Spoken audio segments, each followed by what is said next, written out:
Bonjour à chacun, 34e portion du cycle annuel, portion dite Bamidbar, qui correspond au début du livre des Nombres, donc qui en hébreu s'appelle Bamidbar, qui signifie dans le désert, alors que Nombre fait référence au dénombrement qui a lieu précisément au début du chapitre 1 de ce 4e livre de la Torah.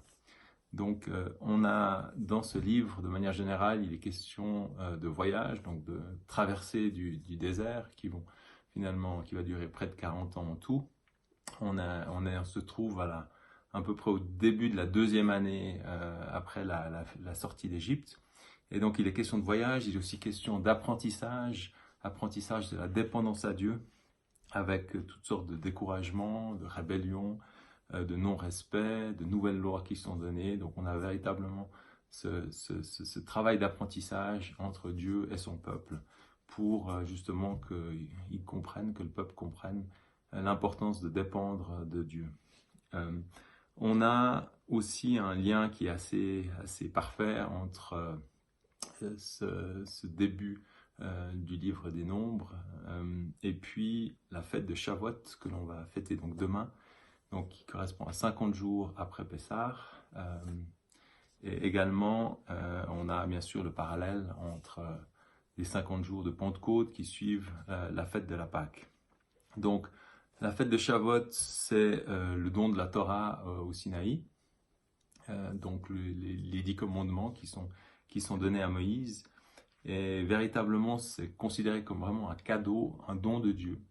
Et à prendre comme ça, même si c'est une loi, mais c'est vraiment un don dans la mesure où on peut, lorsque vraiment on comprend que c'est un don de Dieu, que c'est fait pour notre propre bien, se l'approprier et véritablement comprendre, réaliser à quel point cette dépendance à Dieu, à ses lois, devient vraiment source de bénédiction pour nos vies. Donc on a aussi bien sûr ce parallèle entre la fête de Shavuot et la Pentecôte, 50 jours aussi après Pâques, qui est aussi un don, mais don de l'esprit. Et puis on peut lire dans Ézéchiel 11 une prophétie par rapport à cette fête de la Pentecôte.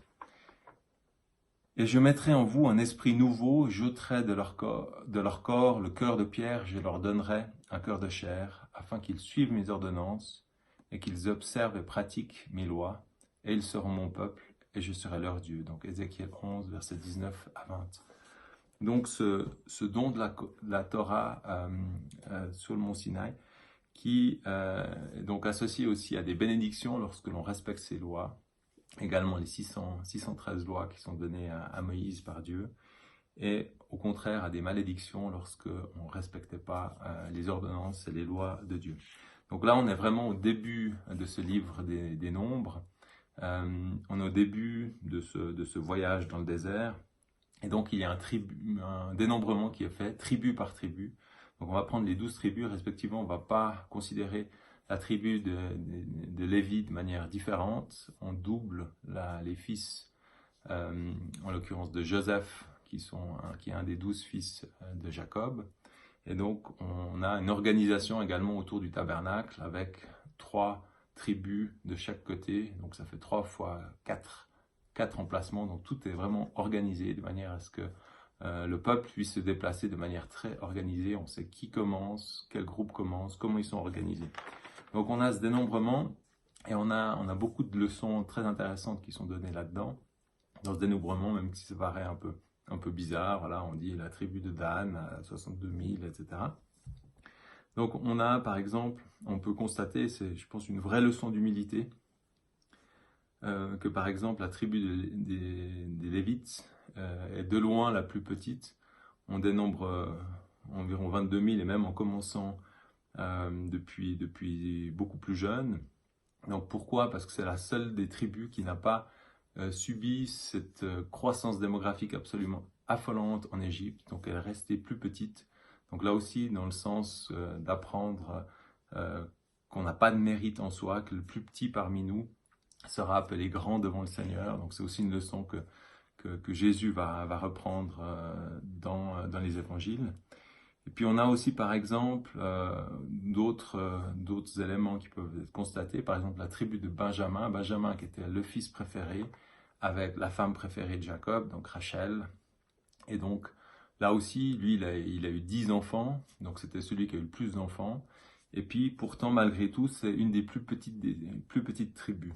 Et au contraire, la tribu de Dan, qui lui était le fils d'une servante, qui aura eu un seul fils, et qui en plus était sourd et muet, a une des plus grandes tribus.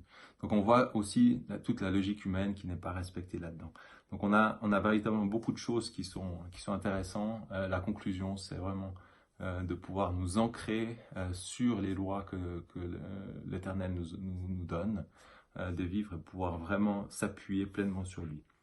Donc, je terminerai juste par la lecture de ce passage que l'on a pu lire dans un des 2 passages de Luc, chapitre 16, verset 17. « Le ciel et la terre disparaîtront plus facilement que ne tombera un seul trait de la lettre de la loi. » Donc, bonne semaine.